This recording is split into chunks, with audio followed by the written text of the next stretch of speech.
స్థలంలో ఇల్లు ఎక్కడ కట్టాలనేది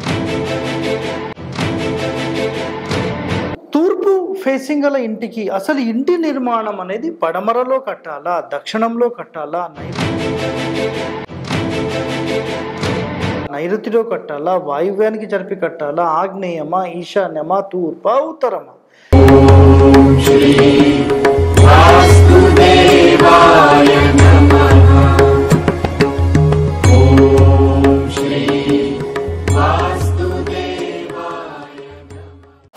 ప్రేక్షకులందరికీ నమస్కారం అండి. మనం ఎన్నో ఎపిసోడ్స్లో అసలు స్థలంలో ఇల్లు ఎక్కడ కట్టాలనేది చాలా వరకు మాట్లాడుకున్నాం. అయితే ఈరోజు మనం కొన్ని ఆప్షన్స్ చూస్తున్నామండి. అంటే ఆప్షన్స్ అంటే ఏంటంటే ఏ ఫేసింగ్ గల ఇంటికి ఏ ఖండం మంచిది అంటే చాలామందికి నిజంగా ఈ వీడియో చాలా ఇంపార్టెంట్ అండి.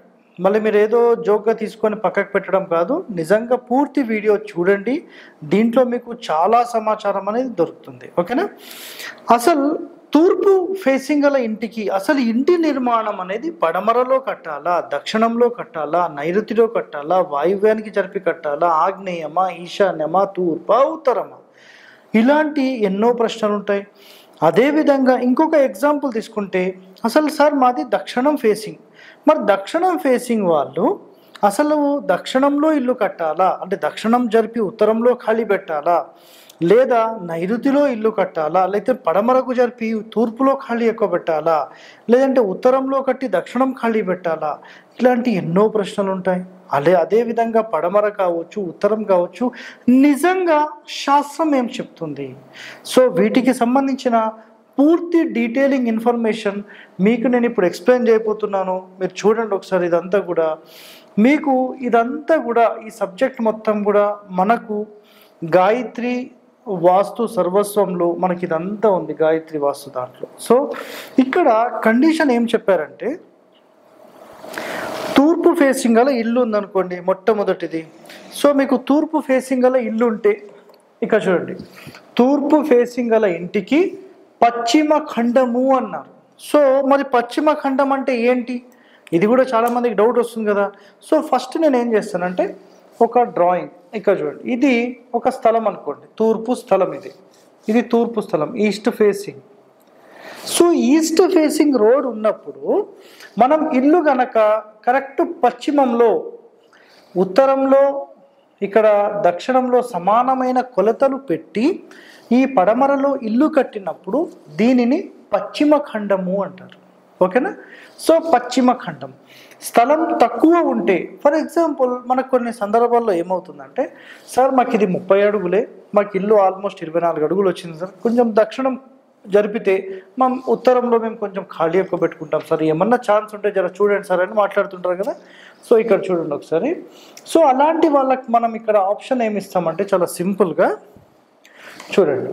అయితే ఇక్కడ ఒక భాగం వదిలిపెట్టి ఈ విధంగా ఇల్లు కట్టినప్పుడు, ఇక్కడ ఇట్లా కట్టినప్పుడు దక్షిణంలో 2 అడుగులు, ఇక్కడ ఉత్తరంలో 4 అడుగులు. అంటే ఇప్పుడు స్థలం మొత్తంలో ఇల్లు ఎక్కడ జరిగి కట్టాము? నైరుతిలో జరిపి కట్టాము. సో దీన్ని ఏమంటాం మనము? సో ఇక్కడ చూడండి ఏమంటాం? పశ్చిమ ఖండము అంటే సెంటర్ అయిపోయింది. స్థలం తక్కువగా ఉంటే నైరుతి ఖండం, అంటే నైరుతి కేసి జరిపి కట్టినప్పుడు దీన్ని నైరుతి ఖండం అనొచ్చు, నైరుతి ఇల్లు అనొచ్చు. సో ఇక్కడ తూర్పు ఫేసింగ్కి సంబంధించిన ఈ 2 కండిషన్స్. సార్ మరి కేవలం ఈ పడమరలో లేదంటే ఈ నైరుతిలోనే కట్టాలా, ఇంకేమైనా ఆప్షన్స్ ఉన్నాయా చెప్పండి సార్ అంటే, మొట్టమొదటిగా మైనస్ పాయింట్ గురించి తెలుసుకోండి. ఎట్టి పరిస్థితుల్లో దక్షిణం ఎక్కువ ఖాళీ పెట్టి మీరు ఈ వాయువ్యానికి వేసి మాత్రం కట్టొద్దు. సో ఇది వాయువ్య ఖండం అవుతుంది. ఇది చాలా చాలా నష్టాన్ని మీకు కలిగిస్తుంది. సో ఇదైతే మంచిది కాదండి. రైట్? ఇది క్లియర్. సరే మరి ఇంకా ఇప్పుడు ఒకటి వాయువ్యంలో పెట్టి కట్టొద్దని చెప్పారు, రైట్? ఓకే.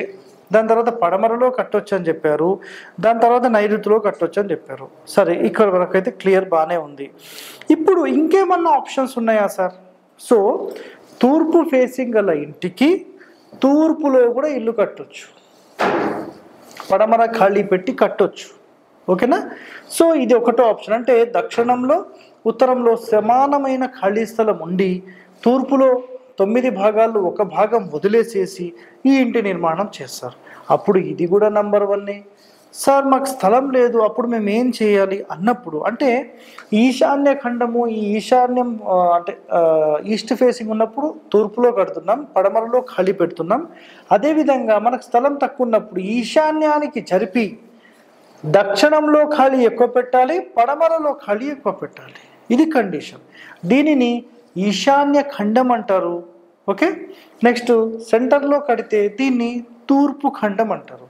సో ఈ విధంగా మనం ఇప్పటికి ఎన్నైనాయి, ఒక తూర్పు ఫేసింగ్ ఇంటికి పడమరలో కట్టొచ్చు, నైరుతిలో కట్టొచ్చు, అదేవిధంగా తూర్పులో కట్టొచ్చు, ఈశాన్యంలో కట్టొచ్చు. అంటే ఈశాన్యం అంటే సార్ పూర్తి మూల కట్టాలా? లేదండి. స్థలాన్ని 9 భాగాలు చేసి పిశాచ స్థానం అంటే ఒక భాగం అంతా వదిలేసేసి మీరు ఇల్లు నిర్మాణం చేసుకోవచ్చు. మరి కట్టకూడదు ఎక్కడ సార్ అంటే ఖచ్చితంగా మనము ఆగ్నేయానికి జరిపి కట్టకూడదు, వాయువ్యానికి జరిపి కట్టకూడదు. అది ఏ ఫేసింగ్ అయినా కానీ. ఇది మీకు అర్థం కావడానికి చాలా సింపుల్గా మీకు ఎక్స్ప్లెయిన్ చేస్తున్నాను. ఈ వీడియోస్ అన్నీ కూడా చాలా చాలా ఇంపార్టెంట్ అండి. ఇలాంటి సమాచారం అయితే మీకు ఎక్కడ కూడా దొరకదు. చాలా కేర్ఫుల్గా చూడండి. నెక్స్ట్ ఇప్పుడు దక్షిణం ఫేసింగ్ తీసుకుందాం. సో దక్షిణం ఫేసింగ్ తీసుకుంటే దక్షిణం రోడ్ ఫేసింగ్ ఉన్నప్పుడు ఈ ఇంటికి ఉత్తర ఖండము, స్థలం తక్కువ ఉంటే ఈశాన్య ఖండము అన్నారు. సో ఇక్కడ చూడండి, సేమ్ ఇప్పుడు ఇది సౌత్ ఫేసింగ్ అండి. సౌత్ ఫేసింగ్ ఉన్నప్పుడు మన కరెక్ట్గా ఉత్తర మధ్య భాగంలో తీసుకోవచ్చు అని చెప్పారు. ఇది కుదరలేదు సార్ మాకంటే ఈశాన్యానికి జరిపి కట్టాలి అంటే 1 పార్ట్ అయితే వదిలేసేయాలి కంపల్సరీ. ఓకేనా, అంటే ఇక్కడ 2 పార్ట్స్ కూడా వదిలొచ్చు అని దాని అంతరార్థం. సో దక్షిణంలో ఖాళీ ఉండొచ్చు, పడమరలో ఖాళీ ఉండొచ్చు. సార్ మరి దక్షిణంలో అసలు ఖాళీ పెట్టి ఎలా ఇల్లు కడతారు సార్? నిజంగా చెప్పాలంటే ఇప్పుడు ఆధునిక వాస్తు వాళ్ళు చాలామంది ఏంటంటే దక్షిణంలో ఖాళీ ఉండొద్దు, పడమరలో ఖాళీ ఉండొద్దు అని మాట్లాడుతున్నారండి. అసలు పూర్వం చెప్పిన ఏ శాస్త్రంలో కూడా వీటి గురించి లేదండి. నిజంగా చెప్తున్నాను, లేదు. మీరు కావాలంటే శాస్త్రాలు అధ్యయనం చేయండి. ఈవెన్ ఇవన్నీ కూడా ఇప్పుడు నేను చెప్పే కండిషన్స్ అన్నీ కూడా మీకు గాయత్రి వాస్తులో 222 పేజీ నుంచి 250 పేజీ మధ్యలో ఇవన్నీ డీటెయిలింగ్ చాలా బాగున్నాయండి. నిజంగా అలాంటి బుక్ తయారు చేయడం అంటే అదృష్టం అండి. మన తెలుగు రాష్ట్ర ప్రజలకైతే నిజంగా అదృష్టం, అంత సమాచారం ఉంది. సో సార్ మరి ఈ కండిషన్స్ మీరు చెప్తున్నారు కదా, మరి ఇవి ఎప్పుడు తెలుసుకున్నారు మీరు అంటే, నేను ఈ కండిషన్స్ నేను ఎప్పుడో చెప్పానండి. ఉత్తరంలో ఇల్లు కట్టాలనేది ఎప్పుడో చెప్పాను. ఆల్రెడీ గతంలో నేను ఒక 1.5 year బ్యాక్ ఎప్పుడు ఒక వీడియో కూడా చేశాను. దక్షిణం ఫేసింగ్ ఇంటికి దక్షిణంలోనే ఖాళీ పెట్టాలి అని చెప్పి చాలామంది దానికి రివర్స్ కామెంట్ కూడా పెట్టారు. గుర్తుందో లేదో మీకు. సో ఇక్కడ ఏంటంటే మనము ఈ దక్షిణం రోడ్ ఉన్నప్పుడు సింపుల్గా ఏంటంటే ఉత్తరాఖండం అంటే ఉత్తరంలో వేసి ఇల్లు కట్టొచ్చు, లేదా ఉత్తరంలో వద్దనుకుంటే మాకు సింపుల్గా ఏంటంటే ఈశాన్యం జరిపి కట్టొచ్చు. ఎట్టి పరిస్థితుల్లో నార్త్ వెస్ట్ అంటే వాయువ్యానికి జరిపి ఇటు తూర్పు ఖాళీ దక్షిణం ఖాళీ ఎప్పుడు చేయకూడదండి. మధ్యమంలో ఏంటంటే దక్షిణం నైరుతిలో కూడా చేసుకోవచ్చని కండిషన్. సో మధ్యమం అంటే ఏంటంటే మాకు సార్ మేము అసలు ఉత్తరంలో ఇల్లు కట్టుకుంటే మా వాళ్ళు ఒప్పుకోరు, మాకేం చేయాలి, ఏదన్నా పరిష్కారం చెప్పండి సార్ అంటారు.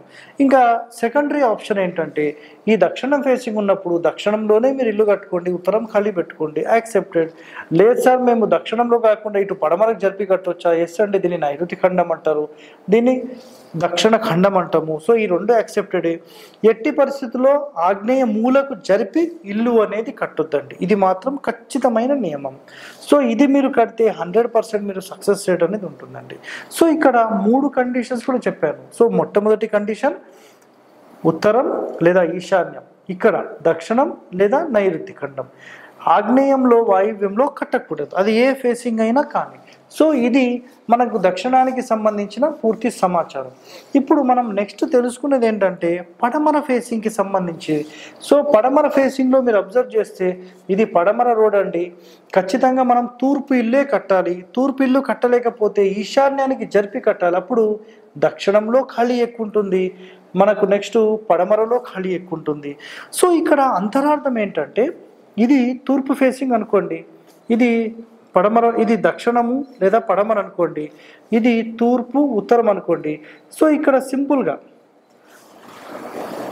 సింపుల్గా ఏం చెప్పారంటే దక్షిణము పడమర రోడ్స్ ఉన్నప్పుడు ఈ 2 వైపులని ఖాళీ పెట్టాలనేది కండిషన్. అదేవిధంగా తూర్పు రోడ్ ఉత్తరం రోడ్ ఉన్నప్పుడు ఈ రెండు వైపులనే ఖాళీ ఎక్కువ పెట్టాలని కండిషన్. ఎటువైపు ఎక్కువ ఖాళీ పెట్టాలనేది మీ యొక్క స్థల నిర్ణయాన్ని బట్టి, మీ యొక్క పదమండలిని బట్టి, ఆయాది గణితాన్ని బట్టి, మీ రిక్వైర్మెంట్స్ని బట్టి, సైట్ కండిషన్ని బట్టి ఆధారితం ఉంటుంది. ఓవరాల్గా అయితే చెప్పలేమండి, అదైతే క్లియర్. సో ఇక్కడ మనం పడమర రాజవీధి ఉన్నప్పుడు తూర్పు దిశలో ఇట్లా ఇల్లు కట్టొచ్చు.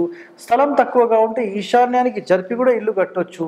సో సౌత్ ఈస్ట్ అంటే ఆగ్నేయంలో జరిపి ఎప్పుడూ కట్టకూడదు. ఈ ఆప్షన్ మాకు లేదు సార్, మేము ఇటు కట్టాలంటే మాకు పడమరలో ఖాళీ పెట్టాలంటే చాలా భయం సార్, మేము ఏం చేయాలి, మా వాళ్ళు ఒప్పుకోరు సార్ అని ఒకవేళ మీకు ప్రశ్న ఉంటే మీకు సింపుల్గా నేను చెప్తానండి ఒక మంచి మార్గము, అది చేసుకోండి. ఇది మీకు సెకండరీ ఆప్షనేనండి. ప్రైమరీ ఆప్షన్ అయితే ఖచ్చితంగా మనం తూర్పులోనే కట్టాలి. నెక్స్ట్ పడమర సెంటర్లో ఇల్లు కట్టొచ్చు, ఇది సెకండరీ ఆప్షన్. మధ్యమము లేదు సార్ మేము నైరుతి కేసి కట్టొచ్చా, 100% ఇది కూడా యాక్సెప్టెడే, మధ్యమానికి యాక్సెప్టెడ్. ఇటు వాయువ్యానికి జరిపి మాత్రం కట్టొద్దండి, అంటే దక్షిణము తూర్పు ఖాళీ పెట్టి ఎప్పుడు కట్టకూడదు, ఇది మేజర్ మైనస్ అవుతుంది. సో ఇలా మనకు అన్ని ఫేసింగ్స్కి ఆప్షన్స్ అనేవి ఉన్నాయి. సో సాధ్యమైనంత వరకు ఇన్ని అబ్జర్వేషన్ చేసిన తర్వాత మన ఆధునికులు ఏం చేస్తారంటే అంటే నైరుతిలో కట్టొచ్చు అన్నమాట. సో నైరుతి కడితే అన్నిటికంటే బెస్ట్ అనే ఒక ఉద్దేశంతో ఒక బ్లైండ్గా కేవలం మీకు నైరుతి మాత్రమే చెప్తున్నారు. ఇక్కడ మీరు అబ్జర్వ్ చేస్తే నిజంగా నైరుతిలో కట్టొచ్చు, ఈశాన్యంలో కట్టొచ్చు, తూర్పు పడమర ఉత్తర దక్షిణాలలో కూడా కట్టొచ్చు. సో ఇంత మంచి సమాచారం చూశారు కదా. సో ఇదే విధంగా ఇప్పుడు నెక్స్ట్ మనం ఏం మాట్లాడుకోవచ్చు అంటే ఉత్తరానికి సంబంధించి మాట్లాడుకోవచ్చు. ఇంకా ఉత్తరం మాట్లాడితే ఈ టోటల్ సబ్జెక్ట్ అనేది క్లియర్ అవుతుంది. సో ఇలాంటి రహస్యమైన సమాచారం అయితే మీకు ఎక్కడ దొరకదండి, దయచేసి మీరు వీడియో మొత్తం స్కిప్ చేయకుండా చూడండి. సో మనకు చూడండి, ఉత్తరం ఫేసింగ్ ఇంటికి దక్షిణంలో ఇల్లు లేదా నైరుతిలో ఇల్లు అంటే నైరుతి ఖండం. సో దక్షిణం ఇల్లు అంటే సెంటర్, నైరుతి అంటే ఇటు జరిపి కడతాము, ఇటు ఒక భాగం వదిలేసేసి మాత్రమే కట్టాలి. సో ఈ రెండు యాక్సెప్టెడ్. ఎట్టి పరిస్థితుల్లో ఆగ్నేయ మూలకేసి ఇల్లు కట్టొద్దు, ఇది 100% శాస్త్ర విరుద్ధం. ఇది ప్రథమంగా మంచిది, ఇప్పుడు చేసేది చాలా మంచిది. సార్ మేము ఈ విధంగా చేసుకోలేము, మాకు ఏం చేయాలి చెప్పండి. ఇంకొక ఆప్షన్, ఇంకోటి ఉత్తరం ఫేసింగ్ వాళ్ళు ఉత్తరంలో ఇల్లు కట్టవచ్చు, ఉత్తరం వద్దనుకుంటే ఈశాన్యానికి జరిపి కట్టవచ్చు అండి, ఇది కూడా ఆప్షన్ ఉంది. ఎట్టి పరిస్థితిలో వాయాన్ని వేసి ఇల్లు కట్టొద్దు, ఖచ్చితంగా ఒక భాగం అన్ని వైపులా వదలాల్సిందే, వదిలి మాత్రమే ఇది చేసుకోవాలి. సో ఇన్ని చూసిన తర్వాత సింపుల్ కండిషన్ ఏంటంటే వాయువ్యానికి వేసి ఇల్లు జరిపి కట్టొద్దు, ఆగ్నేయానికి వేసి కట్టొద్దు. సార్ మరి ఇవన్నీ నిజంగా ఇప్పుడు ప్రాక్టికల్లో మనకు అసలు ఫాలో చేయడానికి ఆప్షన్స్ ఉన్నాయా అని మాట్లాడితే నిజంగా అయితే కొంత కష్టమేనండి. ఇది ఎందుకంటే పడమర ఫేసింగ్ ఇంటి వాళ్ళకి ఏమవుతుందంటే మనం ఖచ్చితంగా ఒక ఇంటి ప్లాన్ చేసినప్పుడు మనకు తూర్పులో ఖాళీ పెడితే ఓకే యాక్సెప్టెడ్, అయితే మనం సెప్టిక్ ట్యాంక్ కానీ సంపులు కానీ పడమర ఫేసింగ్ వాళ్ళకు ఉత్తరంలో ఇచ్చినప్పుడు ఇది ఆటోమేటిక్గా నైరుతి వైపుకో లేకపోతే ఆగ్నేయం వైపుకు జరుగుతుంది. సో సమానమైన కొలతలు ఇస్తాం సార్ అంటే ప్రేక్షకులు ఎవరైతే ప్లాన్ తీసుకుంటారో వాళ్ళు కూడా ఒప్పుకోవడం లేదు, ఇది ప్రాబ్లం ఇక్కడ. అదేవిధంగా దక్షిణం ఫేసింగ్ ఇంటికి సంబంధించి మీరు చూసుకుంటే మనం ఏదైతే ఇంటి ప్లాన్ ఇస్తామో ఇటు తూర్పులో ఖాళీ ఎక్కువ పెట్టి కట్టినప్పుడు ఆటోమేటిక్ ఏమవుతుందంటే ఉత్తరంలో ఖాళీ తక్కువగా ఉంటుంది, పడమరలో కూడా ఖాళీ తక్కువనే ఉంటుంది. ఇక్కడ మనకేంటంటే ఇది ఈ బిల్డింగ్ మొత్తం ఈశాన్యానికి వేసి కట్టాలంటే ఒక 30 అడుగులు ఉంటే ఇటు సెప్టిక్ ట్యాంక్కి సంపుకి 4 అడుగులు కావాలంటే ఇటు 4 వదలాల్సి వస్తుంది.